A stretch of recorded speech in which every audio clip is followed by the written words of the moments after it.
Hello. Hi. Hi. How's it going? Good. You? Yeah, all right. Awesome.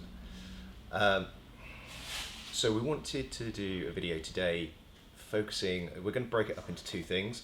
And there'll be a few references to other videos we've done or fight videos or links for different things we've both from competitions we've had. But the first thing we're going to talk about today is competition preparation. We're going to talk about the physical side of it, and then in another video we're going to go into more the mental side of it and how that impacts you. What was your physical prep for Polaris? Because Pete recently just competed and won on Polaris on the undercard down in Poole. Did really well. It was awesome, fantastic performance by him. So I looked at a lot of videos and things around high level guys in grappling sports and seeing kind of having a look at what they were doing. I didn't do everything they were doing because that would be ridiculous. Because you can't overdo it, and particularly me. I'm a dad, so that takes up a lot of my time. Yeah. I can't be like Jordan Burroughs. I can't be, amazing training in, getting my cryotherapy, getting my massage every day. I get a massage maybe once a month rather than every day. But you've got to kind of work with what you've got. For me, it was just winging around a big old kettlebell. And I know that sounds kind of ridiculous, but the types of exercise that you can get done with a single kettlebell is a lot. Yeah, and you can get an element of cardio with it as well. That's Yeah, I mean, if you have no other option, as Pete didn't, just because of time constraints, and also the fact that you don't live that close. I mean, it is a bit of a journey for you to get in and out of the gym. Yeah. So, yeah, kettlebells, hill sprints will do wonders for you if you don't have any other option. In fact, you might actually be better because some of the other modalities for getting strength and conditioning and cardio, you can get a little bit too into the weeds, different numbers, doing this, doing that, and sometimes just go with really hard circuits and hill sprints, and away you go, really. Yeah. And it depends on the level you're competing at as well. Yeah. That's the other thing you really need to be aware of. Yeah. So the other thing which I did do a lot of was disgusting. It's just right over there. You can't see it, but it's the air bike. Oh my god. Yeah, that thing is disgusting. It is horrible. It doesn't seem like much. It's basically a 4-minute round. That sounds like nothing, but you're essentially sprinting almost for that whole time.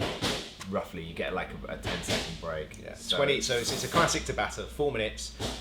20 on. 20 on, 10 off, yeah, as Pete just said, and it's disgusting. We'll probably put a link in the description as to a bit more explanation of how Tabatas work and what they're good for and a bit of the science and research behind them.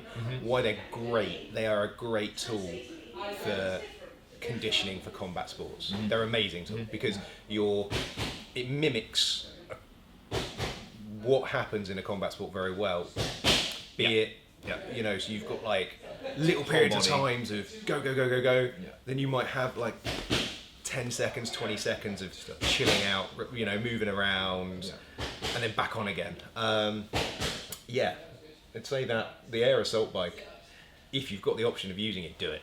It's fantastic. It's an expensive bit of equipment, but if you can get access to it, get on it. And as I was saying earlier, because I'm looking after my kid most of the time is a big constraint. Tabata rounds are a brilliant way of improving your cardio without having to go through long slugs. Go through long slugs. Slugs help your cardio conditioning. Just eat some slugs.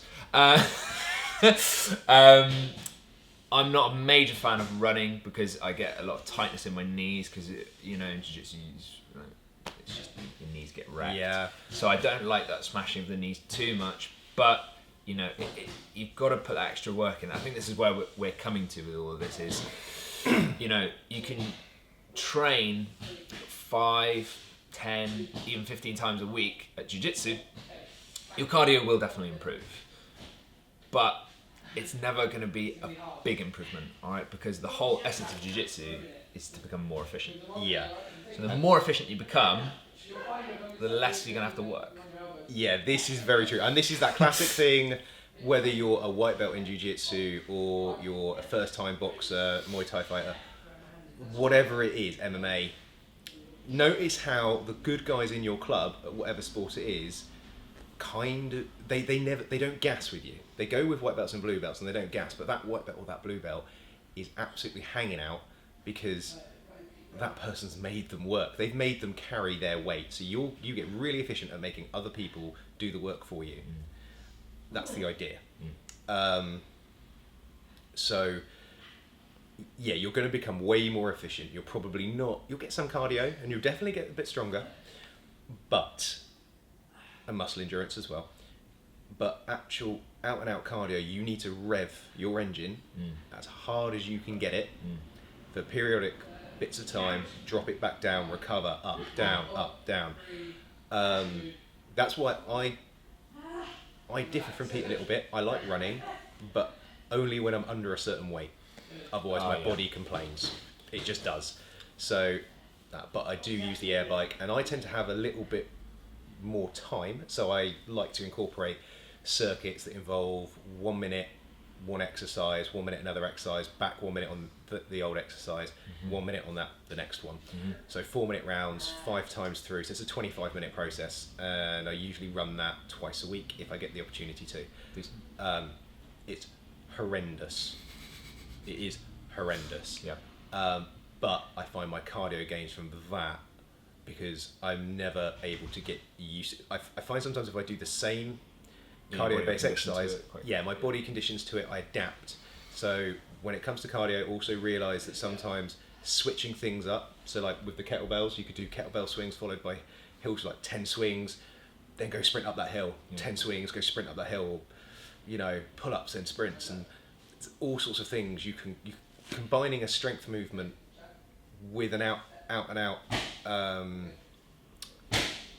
what's the term? Not cardio. Endurance? Not endurance. Crap, what's it called? Explain around it some more.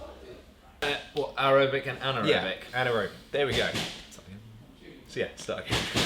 Anaerobic. So anything you can do with a strength movement coupled with an anaerobic exercise will keep your system guessing completely, and it just works you.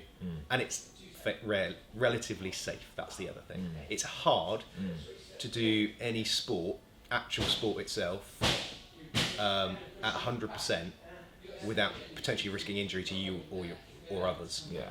For the kettlebells, I'd make sure I'd hit 10 minutes of continuous exercise because I knew my rounds were 10 minutes. Okay. So I can't necessarily get my grappling partners in for 10 minutes at a time. Again, one, time constraints, or they get knackered. We did do that as well. I did get Shark Tank a lot, and we were putting in ridiculous rounds for that, weren't we? Like 50 minute rounds. Yeah, with 30 seconds to maybe a minute rest. Yeah, that was fun. That was horrible. Watching you get annihilated. And... that's where good training partners and coaches come in. We're going to segue into the psych stuff in the next video, but where good training partners come in, these guys realized when I'd reached a point of fatigue.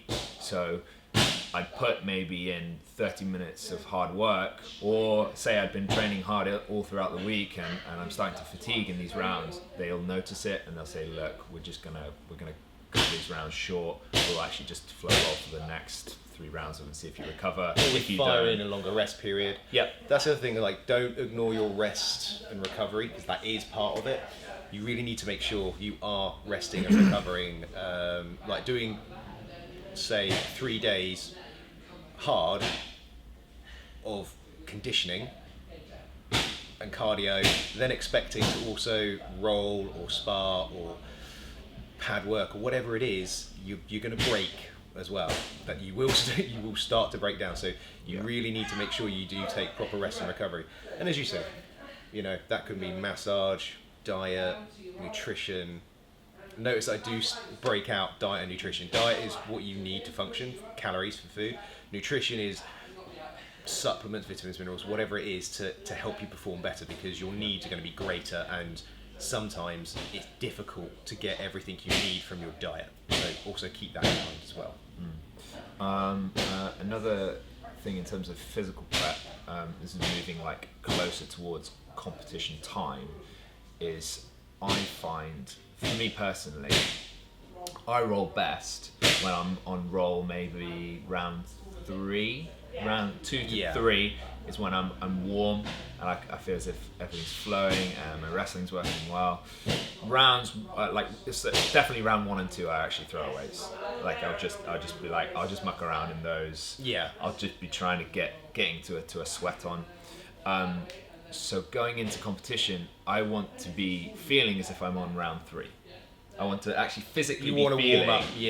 that I'm on that sort of round 3, and that's what I did for Polaris. Is out the back, I made sure I had one of my good sparring partners with me, and he just got me very, very warm, and we were just, and he was a bit worried. He said to me later, he said, "Dude, you felt like really weak and just like you weren't how you usually roll," and he was a bit concerned about me going out there in that state. And I was just like, no, it's actually fine, because that's usually how I warm up. I just warm up quite playfully, I get into the groove, and then I start getting serious. Yeah. So that's how I wanted to take that sort of chunk of my training into competition with me. The other thing with warm-ups for competition, and this is what I've always done, and when I've done it successfully, even 20 seconds before I've gone on, there's been 1 or 2 key crucial things that I know I want to do in that fight, in that MMA fight. And on one of them, I had Molly holding pads for me, and we were drilling one thing, which was just 1-2 lay back backhand. Yeah. And that was it. That was it. And it worked. The moment I got the opportunity to throw it, I basically stunned the guy, nearly knocked him out. He was finished with a kick, but it was that drilling of that constant thing that I wanted to make sure that was there, and it was fresh in my mind, and that worked. But yeah, outside of that, I think just an additional note on that. I get, this is just a personal gripe, I get a little bit pissed off with low-level tournaments, because you're all in that bullpen and stuff. You can't actually get a decent warm-up. It's nothing like training, right? I think that's maybe like another separate thing that needs to be started to be trained, is how to warm yourself up ready for competition, right, in those environments, that solo environment. Because I was quite lucky in Polaris. I think that contributed to my performance, because I was able to warm up how I wanted to. For once out of my whole career, I was actually able to warm up how I wanted to. I wasn't shoved into a bullpen where you just sort of sat around there going, you're doing your stretching, and then you go on dry. How are you going to perform? Even in high level tennis, you see people hitting rallies. Well, the two competitors will warm up with each other. Yeah, but you're not going to see that in combat sport. No. So I've had you, you've had me. Yeah, exactly.